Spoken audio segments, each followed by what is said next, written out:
पढ़ेंगे class 7 GK.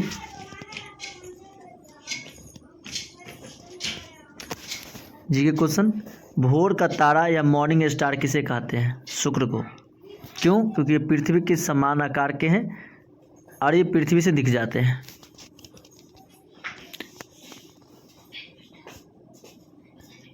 Next question number 2, पृथ्वी कितने समय में अपनी धुरी पर एक चक्कर लगा लेती है? आंसर होगा 24 घंटे। क्वेश्चन नंबर 3 पढ़ेंगे, विश्व का सबसे लंबा जानवर कौन सा है? जिराफ। विश्व का सबसे बड़ा लंबा जानवर क्या है? जिराफ। नेक्स्ट क्वेश्चन पढ़ेंगे 4 नंबर, कुंभ कितने सालों के बाद आयोजित होता है? कुंभ मेला होता है। मेला क्या होता है? कुंभ मेला। कितने वर्ष लगते हैं? 12 वर्ष पर। कहाँ कहाँ लगता है? लिखिए, याद करेंगे। पहुना, पनहू, प से प्रयाग, ह से हरिद्वार, न से नासिक, उ से उज्जैन, उसे उज्जैन, ना से नासिक, पहुना। आप याद रखेंगे पहुना। कितने वर्ष पर लगते हैं? 12 वर्ष पर लगते हैं। कुंभ मेला, कुंभ कितने सालों के बाद आयोजित होता है? तो 12 वर्षों पर। कहाँ कहाँ लगता है? भारत में 4 जगह लगते हैं। कहाँ कहाँ? 4 जगह, प्रयाग, उज्जैन, नासिक और हरिद्वार। नेक्स्ट क्वेश्चन पर पढ़ेंगे 5, माइक्रोसॉफ्ट के संस्थापक कौन है? Bill Gates. माइक्रोसॉफ्ट के संस्थापक कौन है? Bill Gates. नेक्स्ट क्वेश्चन पढ़ेंगे, अमेरिका के पहले राष्ट्रपति कौन थे? George Washington. इसी के नाम पे इसकी राजधानी है, जॉर्ज वाशिंगटन डीसी। अमेरिका के पहले राष्ट्रपति कौन थे? तो George Washington. Next question number 6, दास प्रथा को किसने खत्म किया? Abraham Lincoln. दास प्रथा किसने खत्म किया? Abraham Lincoln. नेक्स्ट क्वेश्चन पढ़ेंगे, विटामिन बी की कमी से कौन सा रोग होता है? विटामिन बी की कमी से कौन सा रोग होता है? बेरी। आप याद रखेंगे, विटामिन का खोज किसने किया था? फंक। कब किया था? 1911 ईस्वी में किया था। कितने ईस्वी में किया था? 1911 ईस्वी में। नेक्स्ट क्वेश्चन पढ़ेंगे 7, धूप से हमें कौन सा विटामिन मिलती है? तो विटामिन डी। डी की कमी से होता है रिकेटस। भारत ने पहली बार क्रिकेट विश्व कप कब जीता था? 1983। हॉकी का जादूगर किसे कहते हैं? हॉकी का जादूगर किसे कहते हैं? उत्तर मेजर ध्यानचंद। किसे कहेंगे? Major Dhyanchand. Next question, flying Sikh के नाम से कौन जाने जाते हैं? मिल्खा सिंह। कौन? मिल्खा सिंह। कौन से क्रिकेटर को द वॉल के नाम से जाना जाता है? राहुल द्रविड़। The wall.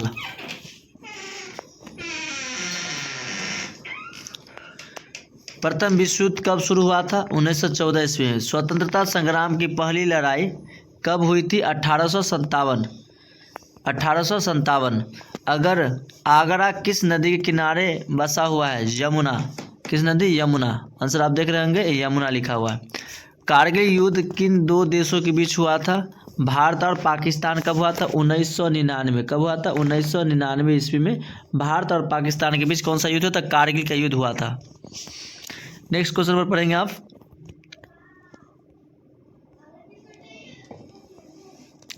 विश्व की सबसे ऊंची चोटी कौन सी है? माउंट एवरेस्ट, जिसकी ऊंचाई कितने? 8848 मीटर। नेक्स्ट क्वेश्चन देखने वाले हैं आप, चंद्रमा पर पहुंचने वाला सबसे पहला मनुष्य कौन था? Neil Armstrong. चंद्रमा पर पहुंचने वाला पहला भारतीय राकेश शर्मा। कितने बार चढ़ा? 2 बार। क्वेश्चन 31 में आप देख रहे हैं यहाँ पर, राष्ट्रीय कवि किन्हें कहा जाता है? रामधारी सिंह दिनकर। किसे कहा जाता है? रामधारी सिंह दिनकर।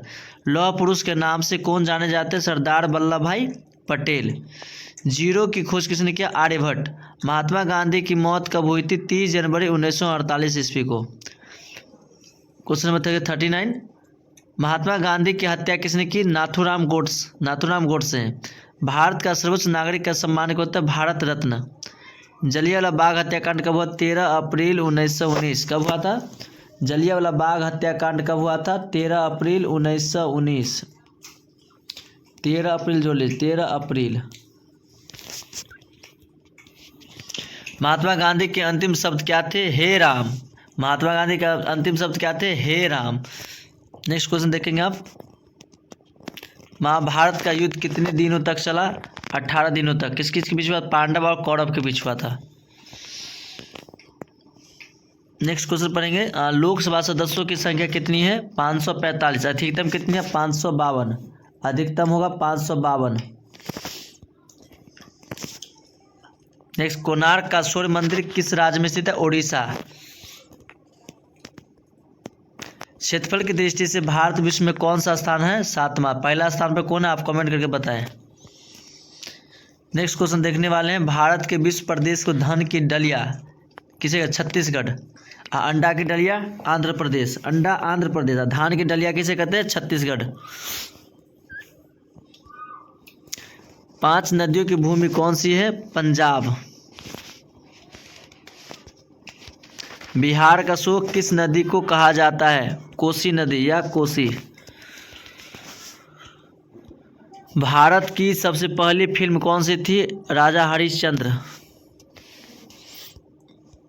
भारत की सबसे पहली बोलती फिल्म कौन सी थी? आलम आरा। भगत सिंह को कब फांसी दी गई? 23 मार्च 1931। फादर ऑफ कंप्यूटर किसे कहा जाता है? Charles Babbage. आईपीएल की शुरुआत कब हुई थी? 2008। आप हमें कमेंट करके बताइए आईपीएल का फुल फॉर्म क्या होता है? भारत कब गणतंत्र हुआ था? 26 जनवरी 1950। भारत रत्न बिस्मिल्लाह खां का जन्म कहाँ हुआ था? भरतनाट्यम बिस्मिल्लाह खां का जन्म बिहार में। लंदन किस देश की राजधानी है? ब्रिटेन। आईक्यू का फुल फॉर्म क्या होता है? आईक्यू का मतलब इंटेलिजेंट क्वाइंटेंट, बुद्धिमत्ता। धरती की सबसे ठंडी जगह कौन सी है? अंटार्कटिका महाद्वीप।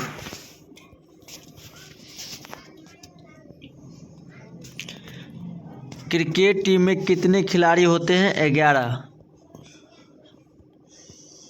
फुटबॉल टीम में कितने खिलाड़ी होते हैं? 11।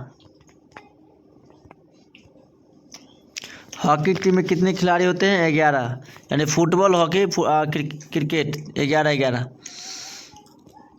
दुनिया की सबसे ऊंची चोटी कौन सी है और कहाँ स्थित है? Mount Everest, Nepal. हम सांस लेते समय कौन गैस छोड़ते हैं? Carbon dioxide. हम सांस लेते समय और छोड़ते समय कौन से? हम सांस लेते हैं ऑक्सीजन और छोड़ते हैं कार्बन डाइऑक्साइड। कौन सा गैस छोड़ते हैं? Carbon dioxide. दुनिया में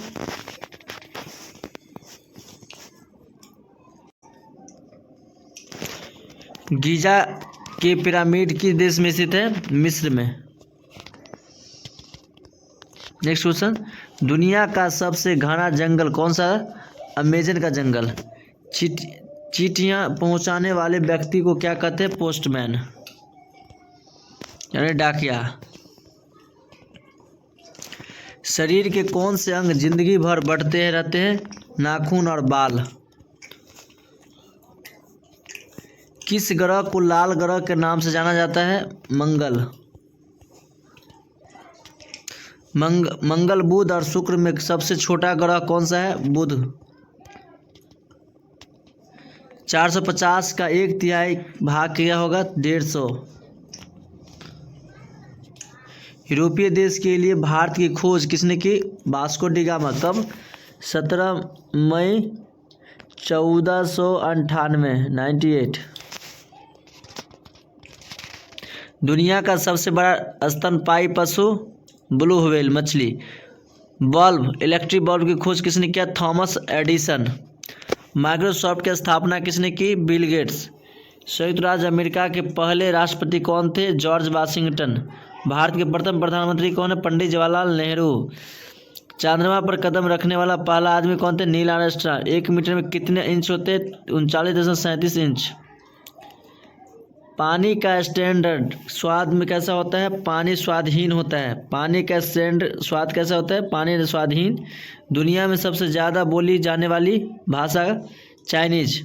विश्व योग दिवस कब? 21 जून। कंप्यूटर की खोज किसने किया? Charles Babbage. रेडियो की खोज? मार्कोनी। किस जगह को दुनिया की छत के नाम जाता है? तिब्बत। हमारे वायुमंडल में सर्वाधिक मात्रा में गैस कौन सी पाई जाती है? नाइट्रोजन 78%। आई होप वीडियो अच्छा लगा हो तो लाइक शेयर कमेंट जरूर करें। आपका अपना चैनल के हमारे भाई और बंधु जितने भी है तो आप लोग इसे सब्सक्राइब कीजिए, लाइक कीजिए और कमेंट भी कीजिए, और जितने भी हमारे भाई है बंधु हैं सारे दोस्तों के पास भी शेयर भी कीजिए, ठीक है ना। तो साथ ही साथ आप लोग ऐसा वीडियो पाने के लिए आप लोग इसे सब्सक्राइब कर दीजिए और जितने भी सारे दोस्त के पास भी शेयर कर दिए। तो चलिए हम बताते हैं आपके क्वेश्चन के बारे में, तो ध्यान से सुनिएगा, ठीक है। तो बताइए वित्तीय संस्था से आप क्या समझते हैं, यानी वित्तीय संस्था से आप क्या समझते हैं? तो बताइएगा हमारे देश यानी हमारे देश के वे संस्थाएं, यानी हमारे देश के वे संस्थाएं जो कि विकास के लिए यानी विकास के लिए साधन एवं यानी व्यवस्थाएं के वित्तीय आवश्यकताओं की पूर्ति करता है। यानी क्या करते हैं? वित्तीय आवश्यकताओं की पूर्ति करता है, उसे वित्तीय संस्था कहते हैं, उसे वित्तीय संस्था कहते हैं, ठीक है ना। चलिए अब जानेंगे अगला नंबर क्वेश्चन के बारे में, यानी सरकारी वित्तीय संस्था क्या है? यानी सरकारी वित्तीय संस्था क्या है जी? तो बताइएगा सरकार द्वारा यानी सरकार द्वारा स्थापित एवं संशोधित वित्तीय संस्थाओं को सरकारी वित्तीय संस्था करते हैं। क्या करते हैं जी? बताइएगा सरकार द्वारा जो स्थापित हैं और एवं संशोधन वित्तीय संस्थाओं को सरकारी वित्तीय संस्था करते हैं, ठीक है ना। चलिए अगला नंबर क्वेश्चन है आपका कि अर्ध सरकारी वित्तीय संस्थाएं किसे कहते हैं? यानी अर्ध सरकारी वित्तीय संस्था किसे कहते हैं? वैसे ही वित्तीय संस्थाएं जो सरकार के केंद्रीय बैंक आरबीआई निर्देशन में उनके द्वारा स्थापित मापदंडों पर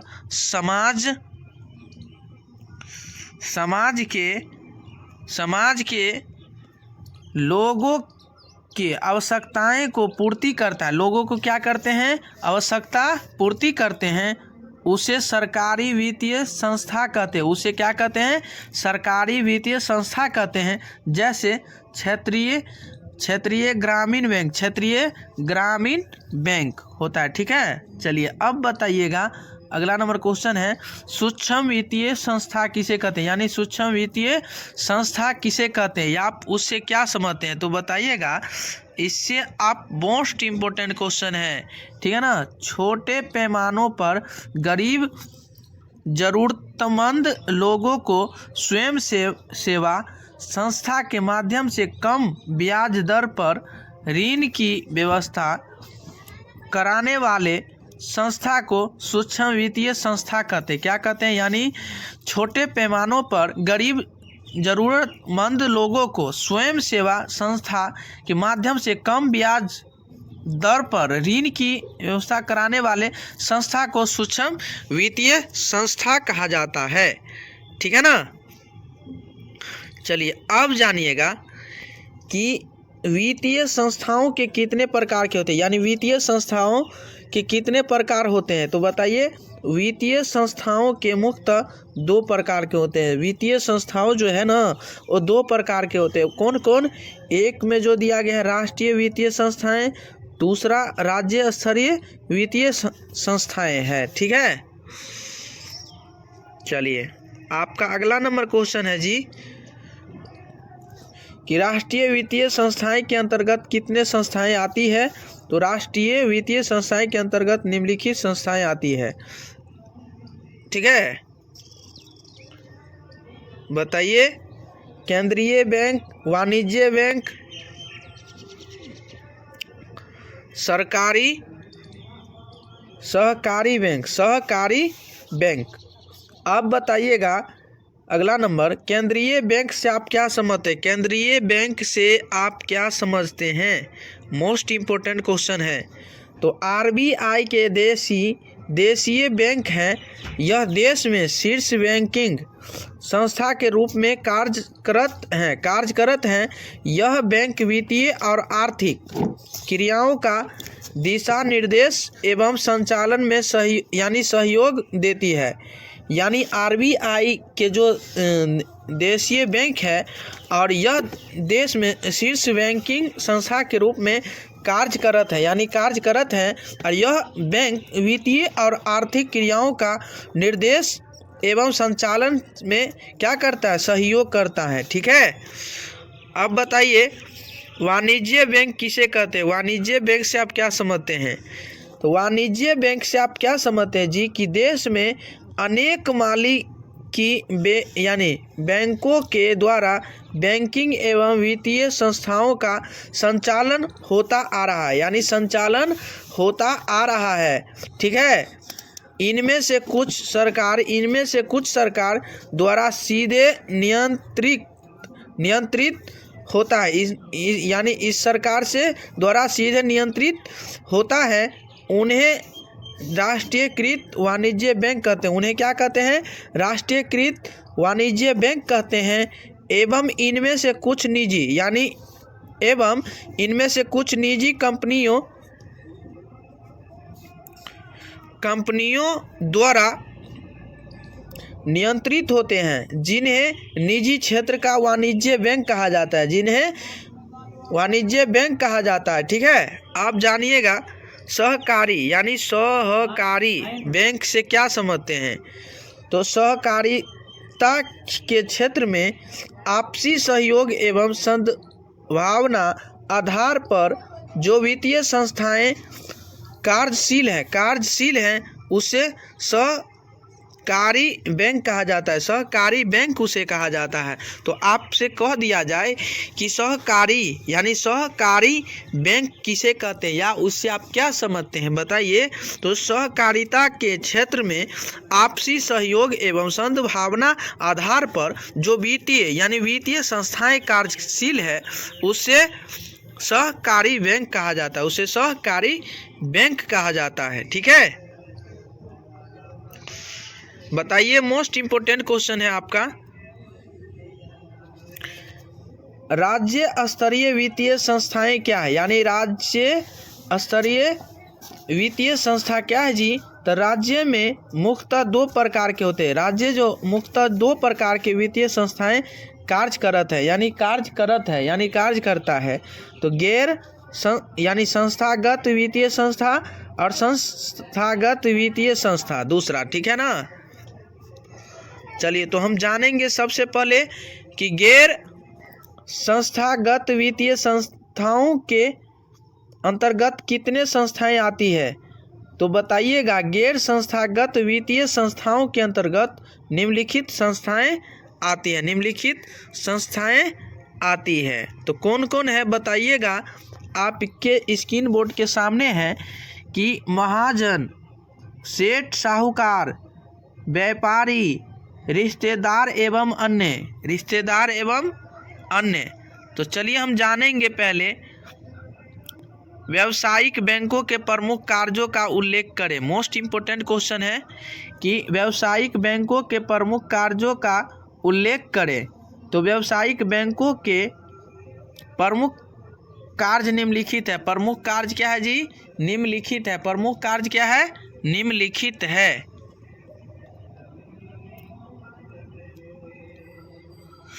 बताइएगा व्यावसायिक बैंक हमारे व्यवस्था के प्रमुख महत्वपूर्ण अंग है। आज के युग में इसका इतना अधिक महत्वपूर्ण है कि अब भी बैंक शब्द का उपयोग करते हैं। तो इसका अर्थ व्यावसायिक बैंकों का होता है। इसका अर्थ जो होता है व्यावसायिक बैंकों का अर्थ होता है कि व्यावसायिक बैंक ने विभिन्न प्रकार के कार्यों के द्वारा समाज एवं राष्ट्र का निर्माण करती है। यानी विभिन्न प्रकार के कार्यों को क्या करते हैं? द्वारा समाज एवं राष्ट्र का निर्माण करती है। ठीक है ना। चलिए जानिएगा इसका निम्नलिखित व्यावसायिक बैंकों के प्रमुख कार्य निम्नलिखित है। एक में जो है जमा राशि को स्वीकार करना, दूसरा यानी ऋण प्रदान करना, और तीसरा सामान्य एवं उपयोगिता संबंधी कार्य करना, एजेंसी संबंधित कार्य, ठीक है ना। तो बताइएगा, जानेंगे मोस्ट इम्पोर्टेंट क्वेश्चन है आपका कि स्वयं सहायता समूह से आप क्या समझते हैं। स्वयं सहायता समूह से आप क्या समझते हैं। तो स्वयं सहायता समूह वास्तव में ग्रामीण क्षेत्र में 15 से 20 व्यक्तियों खास करके 15 से 20 व्यक्तियों खास करके महिलाओं का एक अनौपचारिक समूह होता है जो अपने बचत तथा बैंकों से लघु ऋण लेकर अपने सदस्यों की पारिवारिक ज़रूरतों को पूरा करता है, ठीक है। और विकास की गतिविधियां चलाकर गांव के विकास और महिला सशक्तिकरण से योगदान करता है, सशक्तिकरण से योगदान करता है। यानी इसका आप लोग समझ गए होंगे, उम्मीद करते हैं कि अपने सदस्यों की पारिवारिक ज़रूरतों को पूरा करता है और विकास की गतिविधियां चलाकर गांव के विकास और महिला सशक्तिकरण से योगदान करता भी है, ठीक है ना। चलिए, आपका क्वेश्चन है कि नाबार्ड से आप क्या समझते हैं। तो नाबार्ड देश में कृषि तथा ग्रामीण विकास के लिए पुनर्वृत्ति प्रदान करने वाली एक शिखर संस्था।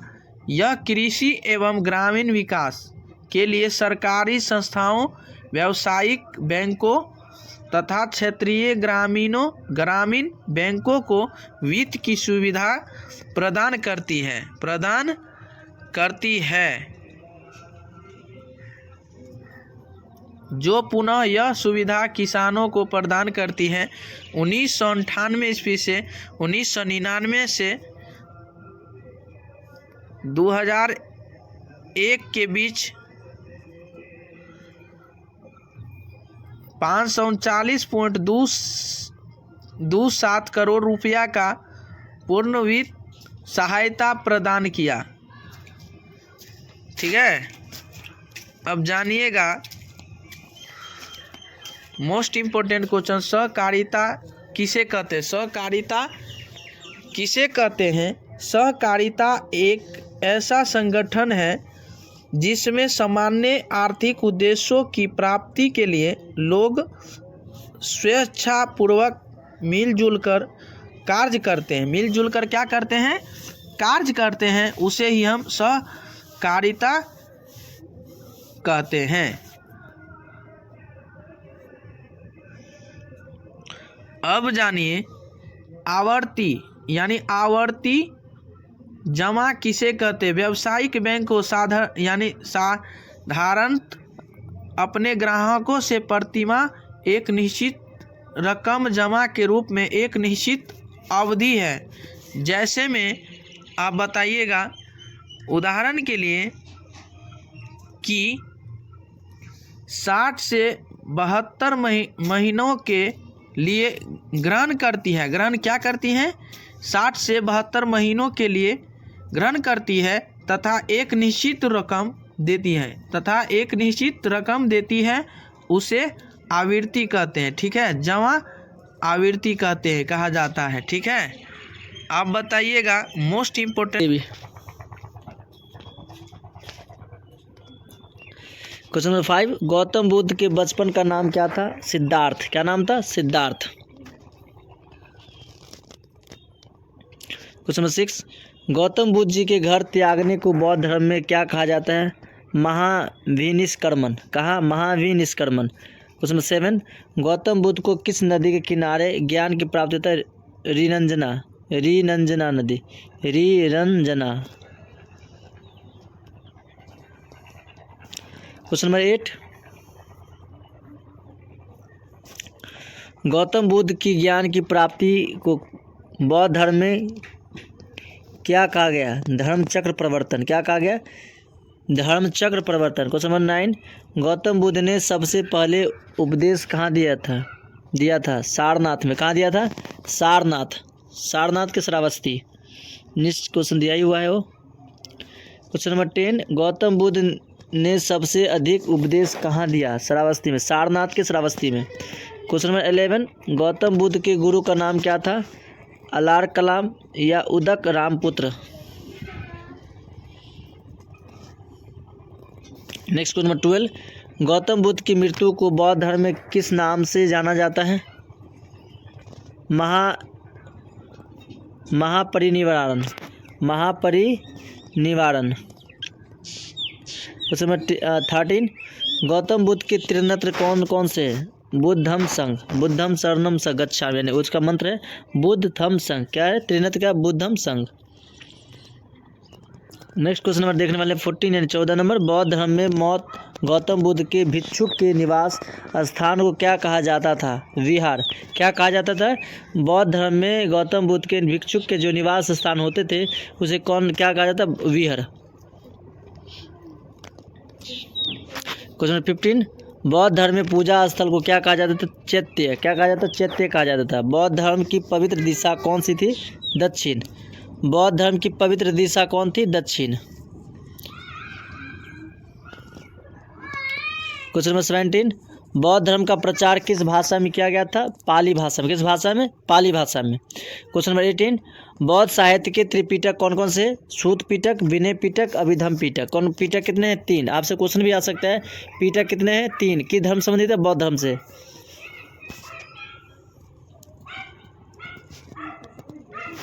क्वेश्चन 19, आजीव संप्रदाय की स्थापना किसने की थी? मक्खी पुत्र गौसाल। मक्खी पुत्र गौसाल। क्वेश्चन नंबर 20, किस बौद्ध संगीति में बौद्ध धर्म के 2 भाग में बांट दिया? चतुर्थ बौद्ध संगीति। किसमें? चतुर्थ बौद्ध संगीति में। महात्मा बुद्ध ने तृष्णा की घटना को क्या कहा था? निर्वाण।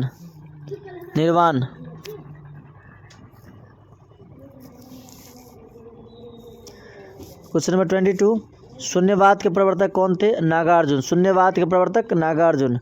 विज्ञानवाद के प्रवर्तक कौन थे? मैत्रेयनाथ। कौन थे? मैत्रेयनाथ। क्वेश्चन 24, गौतम बुद्ध ने सबसे पहले तपस्या कहाँ की? उरुवेला। कहाँ? उरुवेला में। तिब्बत में बौद्ध धर्म का प्रचार करने वाले भिक्षुक का नाम क्या था? पद्मसंभव। क्या नाम था? तिब्बत में जो प्रसार किया था उसका नाम क्या था? पद्मसंभव।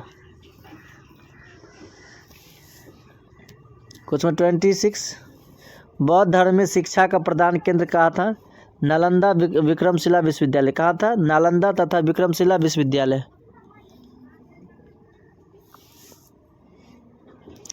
क्वेश्चन 27, प्रथम बौद्ध संगीति कब हुई थी? 483 ईसा पूर्व। कब हुई थी? 483 ईसा पूर्व। प्रथम बौद्ध संगीति किसके शासनकाल में हुआ था? अजातशत्रु।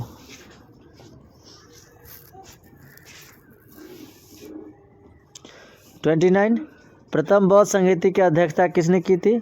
महाकश्यप। प्रथम बौद्ध संगीति कहाँ आयोजित हुई थी? राजगिरी।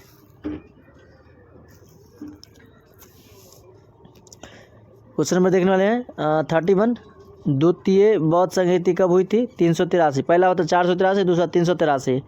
द्वितीय बौद्ध संगीति का आयोजन किसके शासनकाल में हुआ था? कालाशोक। किसके शोक में? कालाशोक। क्वेश्चन 33, द्वितीय बौद्ध संगीति का आयोजन कहाँ किया गया था? वैशाली। कहाँ? वैशाली।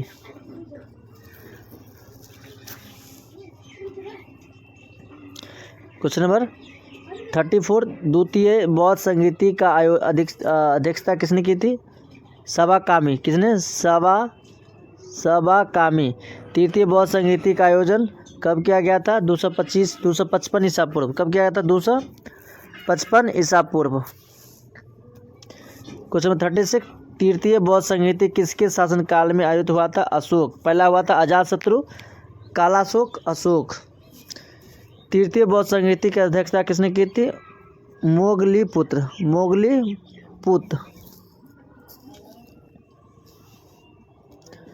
क्वेश्चन 38, तृतीय बौद्ध संगीति का आयोजन कहाँ किया गया था? पाटलिपुत्र, पटना।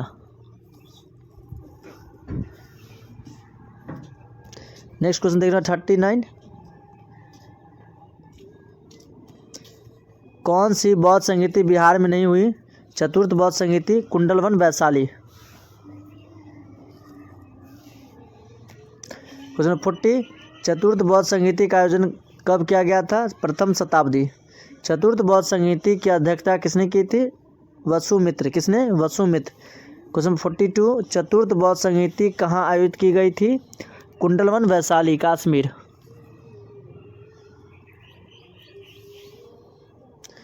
क्वेश्चन 34, एशिया की ज्योति यानी लाइट ऑफ एशिया किसे कहा जाता है? गौतम बुद्ध को। गौतम बुद्ध किस कुल के संबंधी थे? शाक्य कुल।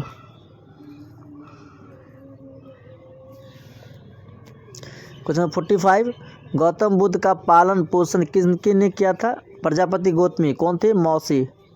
मौसी थी। कौन थी? मौसी।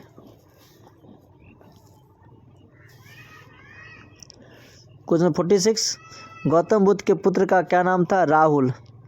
राहुल मतलब राहु का कांटा। गौतम बुद्ध को किस दिन ज्ञान की प्राप्ति हुई थी? वैशाख पूर्णिमा की रात। इसलिए से क्वेश्चन नंबर 48, गौतम बुद्ध को किस पेड़ के नीचे ज्ञान की प्राप्ति हुई? पीपल वृक्ष के नीचे। बौद्ध धर्म का सबसे नया प्रचार प्रसार किस राज्य में हुआ? कौशल राज्य।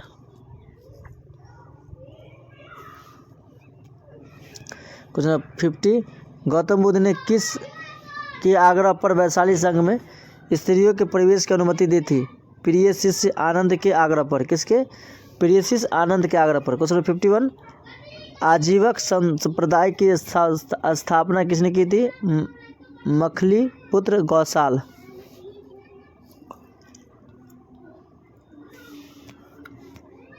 क्वेश्चन 52, गौतम बुद्ध को कितने वर्ष की कठिन तपस्या के बाद ज्ञान की प्राप्ति हुई थी? 6 वर्ष। गौतम बुद्ध के 5 प्रिय शिष्य कौन कौन से थे? अरिंधर, आनंद, सरितपुत्र, उपाली,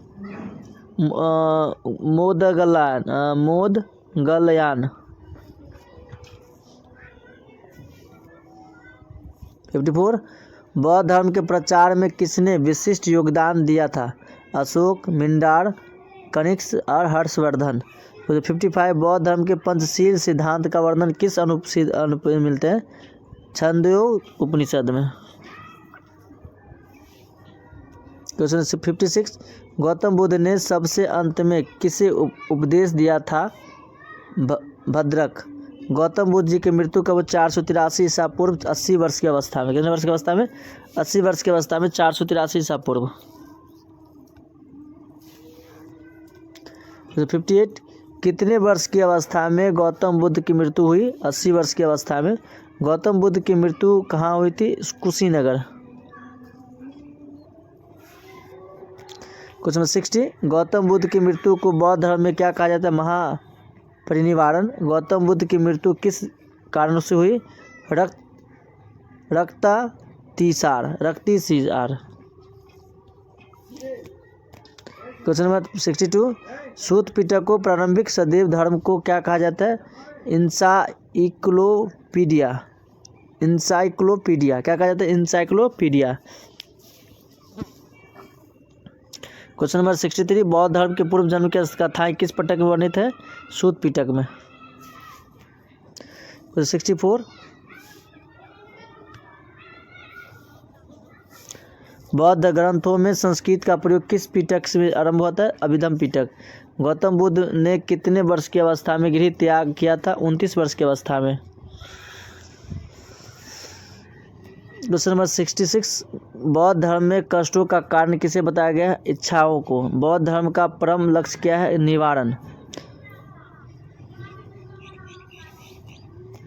क्वेश्चन नंबर 68, बौद्ध धर्म का संस्थापक किसे माना जाता है? गौतम बुद्ध को।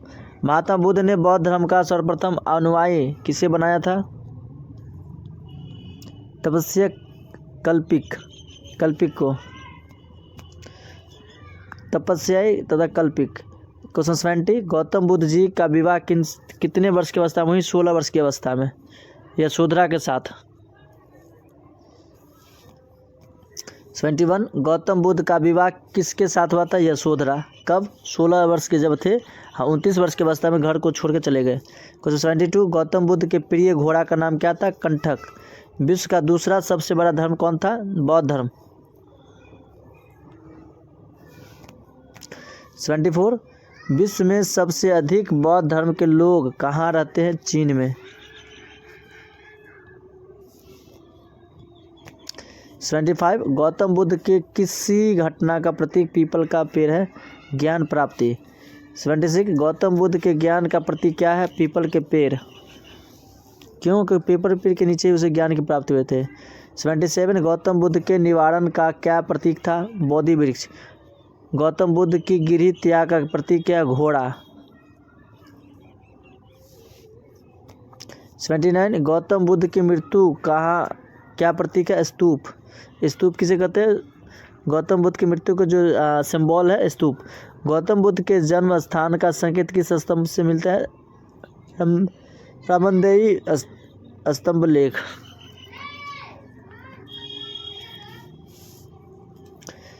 क्वेश्चन नंबर 81 बौद्ध धर्म में प्रत्यक्ष मतदान को क्या कहा जाता था? वितक विवतक विवतक। क्वेश्चन नंबर 82 बौद्ध धर्म के प्रस्ताव पाठ को क्या कहा जाता था? नति। 83 गौतम बुद्ध का सारथी कौन था? चन्ना। का नाम था चन्ना। गौतम बुद्ध के पिता किस गण से संबंधित थे? शाक्य गण। 85 गौतम बुद्ध की मौसी का क्या नाम था? प्रजापति गौतमी। जो आगे चलकर क्या बनी? उसकी मम्मी बनी।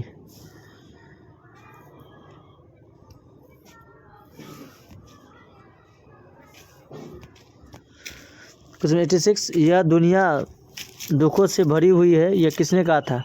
गौतम बुद्ध ने उपदेशों के हवाले कहा था।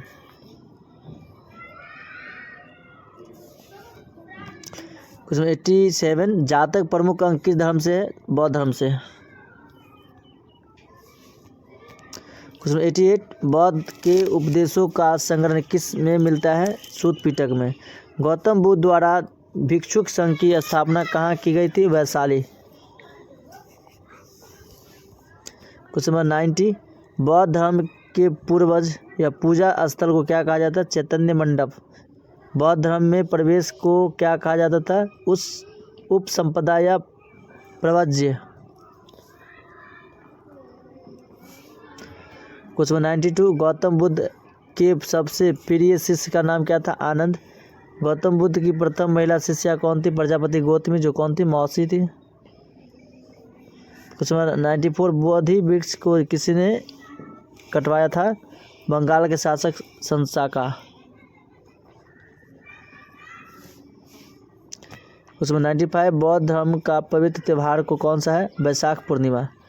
बुद्ध की प्रथम मूर्ति किस काल में बनी थी? मथुरा कला में।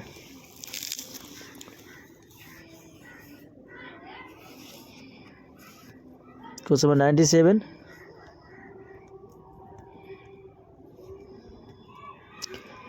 भारत से बाहर बौद्ध धर्म को फैलाने के लिए श्रेय किसे जाता है? सम्राट अशोक।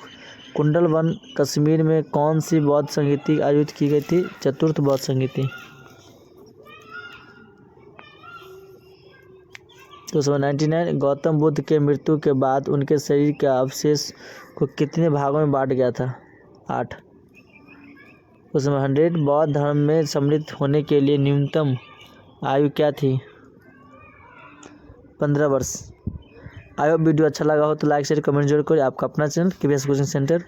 ओके बाय, मिलते हैं नेक्स्ट क्लास में। लाइक सब्सक्राइब कर दीजिए, ठीक है ना।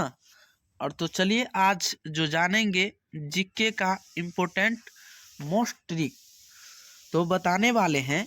एक एक क्वेश्चन को आप लोग पेन और कॉपी निकाल कर लिख लीजिए और इसे याद कर लीजिए। अभी से ही याद करना चालू कर दीजिए ताकि आपको आगे परेशानी ना हो, दिक्कत ना हो, ठीक है ना। तो चलिए आपका क्वेश्चन है पहला, जो नोबेल पुरस्कार पाने वाले यानी पहली महिला कौन थी? यानी कौन है पहली महिला? तो वो जो है ना मदर टेरेसा, क्या है, मदर टेरेसा है। ठीक है, चलिए अगला नंबर क्वेश्चन है आपका कि विश्व का सबसे बड़ा महासागर कौन सा है? विश्व का सबसे बड़ा महासागर कौन सा है जी? तो प्रशांत महासागर। कौन सा है? प्रशांत महासागर। विश्व का सबसे कौन सा महासागर है जी? तो प्रशांत महासागर है। ठीक है, आपको याद रखना होगा मेरे भाई, एक एक क्वेश्चन को आप लोग याद रख लीजिए ताकि आपको दिक्कत ना हो, परेशानी ना हो, कठिनाई ना हो।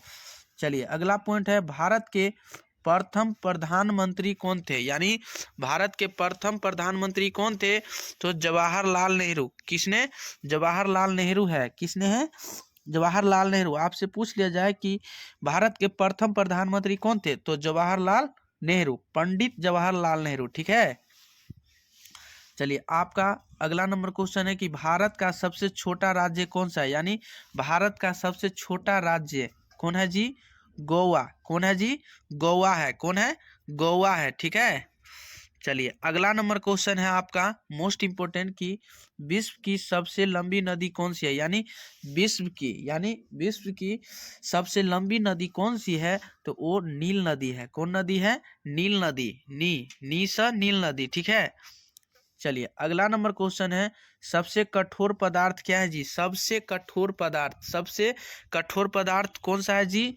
हीरा। क्या है? हीरा है। सबसे कठोर पदार्थ जो है ना, वो हीरा है। चलिए अब अगला नंबर क्वेश्चन है आपका मोस्ट इम्पोर्टेंट कि शरीर में रक्त की मात्रा कितनी होती है? शरीर में रक्त की मात्रा कितनी होती है? 5 से 6 लीटर। 5 से 6 लीटर होते हैं। शरीर में रक्त की मात्रा जो होती है 5 से 6 लीटर के बीच ही होते हैं। 5 से 6 लीटर के बीच ही होता है। ठीक है, चलिए अब जानेंगे अगला नंबर क्वेश्चन की पोंगल किस राज्य का त्योहार है? यानी पोंगल किस राज्य का त्योहार है जी? ध्यान दीजिएगा, मोस्ट इम्पोर्टेंट क्वेश्चन है। तमिलनाडु। कहाँ की? तमिलनाडु की है। कहाँ की? तमिलनाडु। फूलों की घाटी किस राज्य में है? फूलों की घाटी किस राज्य में है जी? उत्तराखंड में। उत्तराखंड में है। फूलों की घाटी कहाँ है जी? आपसे पूछ लिया जाए कि फूलों की घाटी किस राज्य में स्थित है जी, तो आप बताइएगा। राज्य है उत्तराखंड राज्य में। ठीक है ना, चलिए आप बताइएगा भारत का राष्ट्रीय गीत किसके द्वारा लिखा गया है? तो बंकिम चंद्र चटर्जी, यानी चटर्जी है, चटर्जी के द्वारा। ठीक है ना, चलिए ध्यान दीजिए अगला number question most important question है आपका कि भारत का सर्वाधिक गेहूं उत्पादक राज्य कौन सा है? उत्तर प्रदेश। क्या है जी? उत्तर प्रदेश ही है। ठीक है, चलिए अगला नंबर क्वेश्चन है, भारत का सबसे बड़ा रेलवे स्टेशन कौन सा है? यानी भारत का सबसे बड़ा रेलवे स्टेशन कौन सा है जी? तो Gorakhpuri railway station. Gorakhpuri railway station है। ठीक है, गोरखपुरी रेलवे स्टेशन। ठीक है, आइए अगला नंबर क्वेश्चन की बात करते हैं। आपका क्वेश्चन है कि छठ पूजा किस राज्य का प्रमुख त्योहार है? छठ पूजा किस राज्य का प्रमुख त्योहार है? तो बिहार का ही है। क्या है जी? बिहार का ही है छठ पूजा प्रमुख त्योहार है। ठीक है, कौन सी है? छठ पूजा बिहार का ही त्योहार है। ठीक है ना, चलिए अब जानेंगे कि भारत में सबसे पहले रेडियो प्रसारण कब प्रारंभ हुआ? यानी भारत में सबसे पहले रेडियो का प्रसारण कब हुआ? 1972 ईस्वी में हुआ था। कब हुआ था जी? 1972 ईस्वी में ही हुआ। चलिए अब जानेंगे अगला नंबर क्वेश्चन के बारे में। ध्यान दीजिएगा, एक एक क्वेश्चन को आप लोग ध्यान दीजिएगा और एक एक क्वेश्चन को आप लोग याद कीजिएगा। ठीक है ना, ठीक है, चलिए भारत में डाक टिकट सबसे पहले कब जारी किया गया? यानी भारत में डाक टिकट सबसे पहले कब जारी किया गया? तो 1854 ईस्वी में क्या किया गया? जारी किया गया। 1854 ईस्वी में क्या किया गया? जारी किया गया है। ठीक है, अब जानेंगे मेरे भाई संविधान का जनक कौन है? यानी संविधान का जनक कौन है जी? Doctor Bhimrao Ambedkar, doctor Bhimrao Ambedkar. ठीक है ना, ध्यान दीजिएगा मेरे भाई। अगला नंबर क्वेश्चन है आपका इम्पोर्टेंट, पंचतंत्र के रचयिता कौन है? पंचतंत्र के रचयिता कौन है जी? विष्णु शर्मा, यानी विष्णु शर्मा। किसने है? विष्णु शर्मा ही है। 70 नंबर, भारत के कहाँ सबसे बड़ा संग्रहालय है? ठीक है, चेन्नई में। कहाँ? चेन्नई में है, बताइएगा। अगला नंबर क्वेश्चन है आपका, टेलीफोन का आविष्कार किसने किया? टेलीफोन का आविष्कार किसने किया? तो अलेक्जेंडर ने। ठीक है, अलेक्जेंडर ग्राहम बेल ने। ठीक है, अगला नंबर क्वेश्चन है आपका, किस विटामिन से खून का थक्का बनता है? यानी किस विटामिन से खून का क्या बनता है? थक्का बनता है जी। तो विटामिन के का। किसका? विटामिन के का ही थक्का बनता है, विटामिन के का ही थक्का बनता है। ध्यान दीजिएगा मेरे भाई, ठीक है ना। चलिए जानेंगे आपका अपना क्वेश्चन, परमाणु बम का आविष्कार किसने किया? ऑटो हान ने। ऑटो हान ने ही किया। परमाणु बम का आविष्कार जो किया ना, वो ऑटो हान ने ही किया। ठीक है, ध्यान दीजिए। अगला नंबर क्वेश्चन के बारे में जानेंगे, मानव शरीर में सबसे बड़ी अंतस्रावी ग्रंथि कौन सी है जी? कौन सी है? तो थायराइड ग्रंथि। थायराइड ग्रंथि जो है ना, ठीक है, समझ गए होंगे। चलिए 75 नंबर, विश्व का सबसे बड़ा स्तनधारी जीव कौन है? तो बताइए, व्हेल मछली, व्हेल मछली। ठीक है, चलिए अब जानेंगे अगला नंबर क्वेश्चन के बारे में कि पलासी का युद्ध कब हुआ? पलासी का युद्ध कब हुआ था? तो 1757 ईस्वी में। 1757 ईस्वी में जो हुआ था पलासी का युद्ध। पलासी का युद्ध 1757 ईस्वी में हुआ। विश्व स्वास्थ्य दिवस कब मनाया जाता है? 7 अप्रैल को। 7 अप्रैल को विश्व स्वास्थ्य दिवस मनाते हैं। यही में आपको कह दिया जाए कि 7 अप्रैल को क्या मनाते हैं जी? तो विश्व स्वास्थ्य दिवस मनाया जाता है। ठीक है, अगला नंबर बताइएगा आपका क्वेश्चन, दुनिया का सबसे तेज दौड़ने वाला इंसान कौन सा है? तो हुसैन बोल्ट। Usain Bolt. ठीक है, अगला नंबर, वाटरलू कहाँ स्थित है? वाटरलू कहाँ स्थित है? वाटरलू जो है कहाँ पे स्थित है? वो बेल्जियम में ही है। कहाँ पे? बेल्जियम में ही स्थित है। ठीक है, आप बताइएगा आपका अपना क्वेश्चन, बालों में कौन सा प्रोटीन पाया जाता है? बालों में कौन सा प्रोटीन जो पाया जाता है? बालों में कौन सा प्रोटीन पाया जाता है? तो कीरेटीन पाया जाता है। ठीक है, कीरेटीन। ठीक है, अगला नंबर क्वेश्चन है आपका, मोस्ट इम्पोर्टेंट क्वेश्चन है जो कि आप लोग, तो बताइए थाईलैंड की राष्ट्रीय पुस्तक क्या है? तो रामायण है। क्या है? रामायण। ठीक है, अब बताइएगा अगला, फ्रांस की राजधानी क्या है? यानी फ्रांस की राजधानी कहाँ है जी?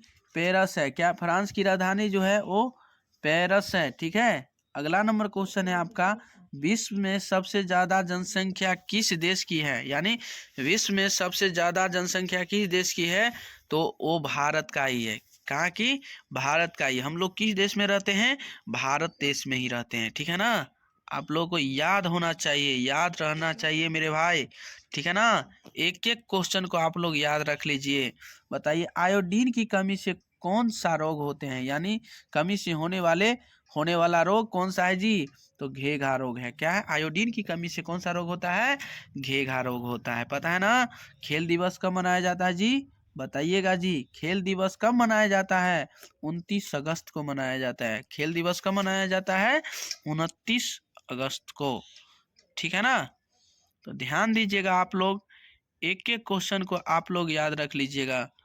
ठीक है, और साथ ही साथ आप लोग इसे सब्सक्राइब भी कीजिएगा, लाइक भी कीजिएगा और शेयर भी कीजिएगा।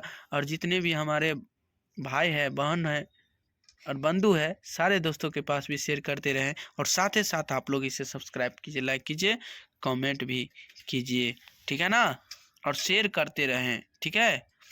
तो चलिए, आपका क्वेश्चन है कि माउंट एवरेस्ट की ऊंचाई कितनी है। माउंट एवरेस्ट की ऊंचाई कितनी है, यानी 8848, यानी 8848 मीटर, 8848 मीटर हो जाएगा, ठीक है। आप बताइए अगला नंबर क्वेश्चन की दुनिया की सबसे ऊंची इमारत का नाम क्या है जी। तो बुर्ज खिला यानी खलीफा, बुर्ज खलीफा, ठीक है, खलीफा। बताइए अगला नंबर, किस देश को डूबता हुआ सूरज कहा जाता है। किस देश को डूबता हुआ सूरज का देश कहा जाता है। तो ब्रिटेन का ही कहा जाता है। किसको? ब्रिटेन का ही कहा जाता है। अब जानिएगा अगला नंबर क्वेश्चन कि भारत की राष्ट्रीय मिठाई क्या है। भारत की मिठाई क्या है राष्ट्रीय, भारत की राष्ट्रीय मिठाई क्या है जी। तो जलेबी है। क्या है? जलेबी है। क्या है जी? जलेबी है। भारत का यानी राष्ट्रीय मिठाई जो है ना वो जिलेबी ही है। क्या है? जिलेबी। अब बताइएगा अगला नंबर क्वेश्चन कि भारत यानी नमक का रासायनिक नाम क्या है। नमक का रासायनिक नाम क्या है जी। तो सोडियम क्लोराइड, सोडियम क्लोराइड है। ठीक है, सोडियम क्लोराइड, ठीक है। अब बताइए अगला नंबर क्वेश्चन इम्पोर्टेंट है।